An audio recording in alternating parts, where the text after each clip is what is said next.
pelita raya. Ni cerita pelita raya. Bila sampai raya puasa, kadang-kadang kita pasang pelita. Tapi ada orang dia bantah kan, tak boleh langsung ni, ikut Hindu. Jadi hujah tu pun tak kena tidak. Kita boleh pasang pelita nak. Atau satu dari segi sentimental kita kan, teringat orang Melayu dulu-dulu, budaya dia. Satu lagi kita bukan nak tiru Hindu tu. Yang salahnya kalau kita pasang tu melampau banyak, 200 biji buat menara kan. Tu tak boleh lah. Setakat pasang 2-3 biji lah, sekadar untuk apa, sentimental tu boleh. Kalau hujah dia kata ni bila raya pasang pelita ni Hindu punya, kita tak boleh. Hujah tu tak kena. Sebab apa? Kita teringat yang mengasaskan mentol ni, Thomas Alva Edison. Dia ni di Amerika sana, dia buat kajian demi kajian demi kajian, berapa sampai berseribu kali ke. Bila nyala mentol meletup, dia buat lagi, menyala meletup, sampai mungkin 1000 kali kot. Saya pun lupa dah cerita dia. Akhirnya menyala tak meletup. Dia usaha sungguh-sungguh. Jadi dia orang pertama buat lampu ni. Mula-mula dia buat mentol ni. Jadi pada tahun 1882 tu, bandar yang pertama tu dia terangkan dengan mentol ni. Seluruh dunia tak ada lagi lampu mentol. Baru di Amerika baru. Tahun 1882 tu, masa itulah ada satu bandar tu dia terangkan dengan mentol. Dia bila sampai Christmas, gereja-gereja semua pakai pasang lampu mentol tadi. Jadi pada peringkat awalnya yang guna lampu-lampu mentol semua ni gereja-gereja. Jadi kalau kita nak hujah tadi, kita nak kata pelita tadi Hindu punya, tak boleh pasang. Kita boleh hujah juga ni mentol. Mentol ni Kristian punya. Awal-awal orang cipta mentol belum sampai ke tanah Melayu lagi. Berapa tahun lepas tu baru sampai di Amerika sana. Bila sampai Christmas dia pakai nyala mentol. Jadi kita tak boleh pakai lampu ni. Tak boleh pakai ni Kristian punya. Nampak tak hujah tu? Jadi tak boleh kita nak tolak terus kan. Orang tu pasang sebiji pelita, ini tiru Hindu dia, tak boleh. Padahal dia nak raikan raya tu tadi. Ada satu cerita bohong. Cerita bohong, selingan. Nama pun cerita bohong. Dari mana datang istilah elektrik? Kononnya Thomas Alva Edison yang cipta mentol tadi, dia datang ke tanah Melayu. Dia tak pernah datang kot asalnya. Sebab cerita bohong tu, konon dia datang. Dia datang ke tanah Melayu. Dia nak buat demonstrasi lah. Saya berjaya mencipta satu kaca, di dalam dia ada lampu tak guna api. Dia boleh menyala. Ada satu orang ni, orang Melayu, nama dia Kulub Kalimantan. Kulub Kalimantan ni dia kata ini bohong. Mana boleh menyala dalam kaca tak guna api. Jadi dia pun pergi tengok demonstrasi yang dibuat oleh Thomas Alva Edison. Jadi Thomas tu pun tekan Swiss, menyala mentol. Apa kata Kulub ni? Elektrik aja tu. Elektrik kan ni. Tak percaya elektrik kan. Thomas tadi dengar, oh elektrik. Oh betul. Ni dia boleh menyala ni sebab elektrik. Terus dapat nama elektrik. Tu bila orang cipta lampu panjang, pendaftar ni pula ambil sempena nama Kulub Kalimantan. Lampu Kalimantan. Dia cerita bohong lah. Selingan.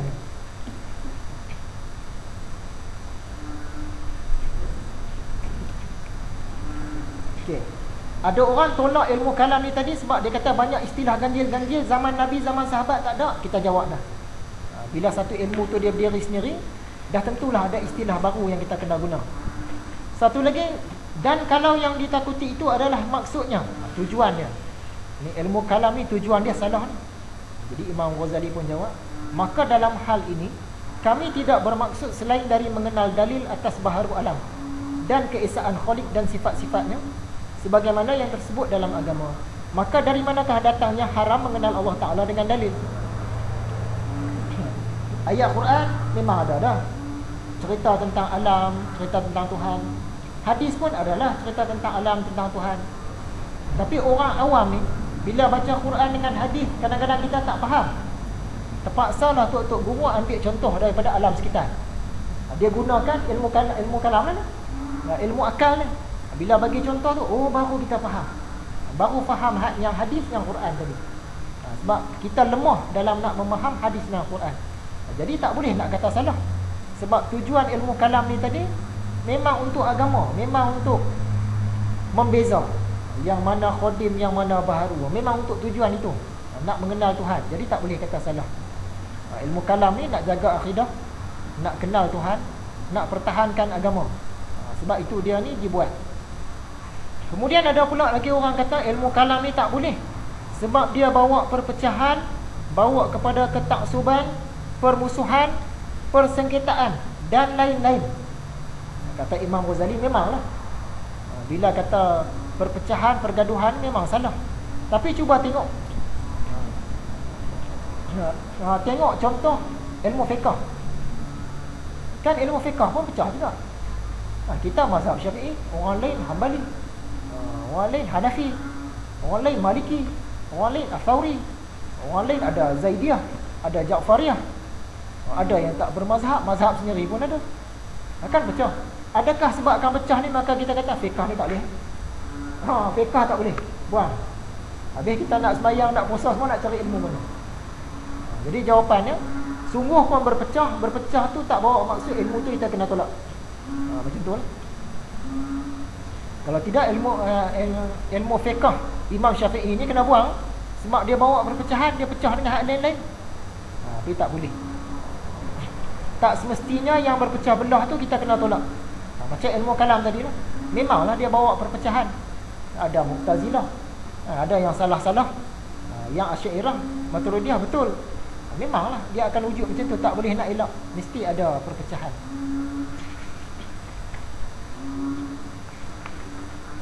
Macam kita tengok silat gayung lah. Datuk Mio Abdul Rahman, dia asaskan dulu tu satu je. Tapi hari ni tengok dia pecah macam mana. Semua pecah tu daripada dia, aliran dia lah tu. Bukan daripada gayung lain, gayung dia. Ada gayung Pasak, ada gayung Malaysia, ada gayung warisan serantau, ada pusaka gayung, ada gayung Sundang, ada silat harimau di Singapura, asal daripada Mio Rahman juga. Gayung perwani, macam-macam. Adakah sebab gayung-gayung ni berpecah maka gayung kena diharamkan? Tak kena lah. Tak kena lah kan. Sama juga apa silat papan sekeping, asal daripada Istana Kedah. Bila didaftarkan jadi nama silat cekak. Tok guru yang sama juga, dia daftar pula sekali lagi jadi silat kalimah. Padahal daripada dia pecah, cekak satu, kalimah satu.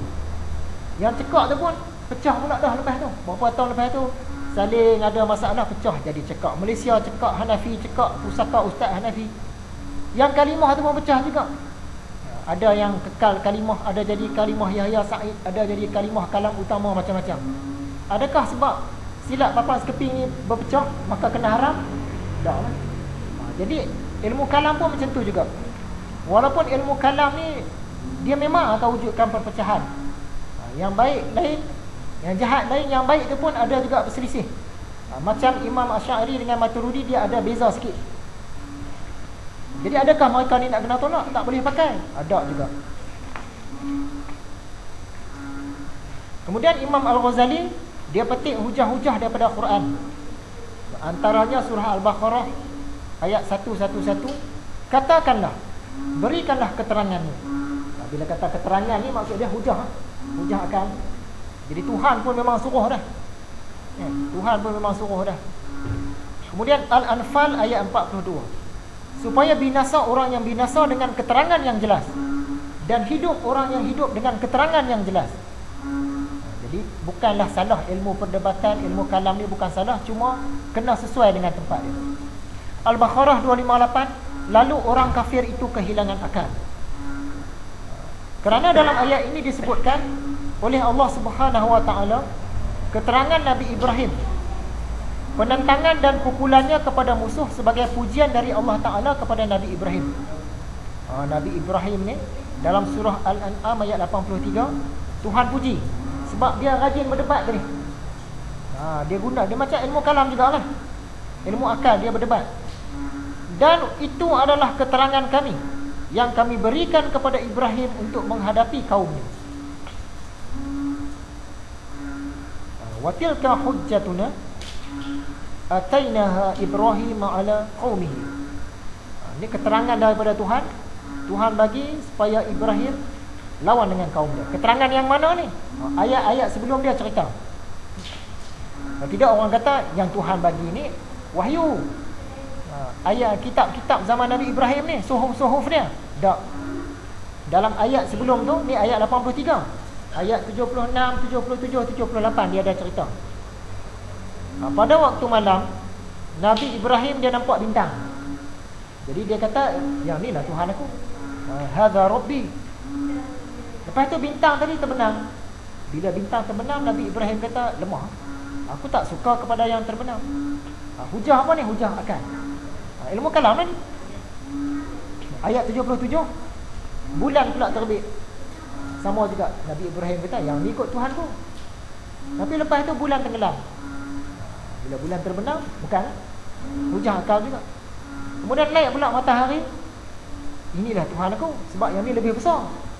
Tapi lepas tu terbenam juga.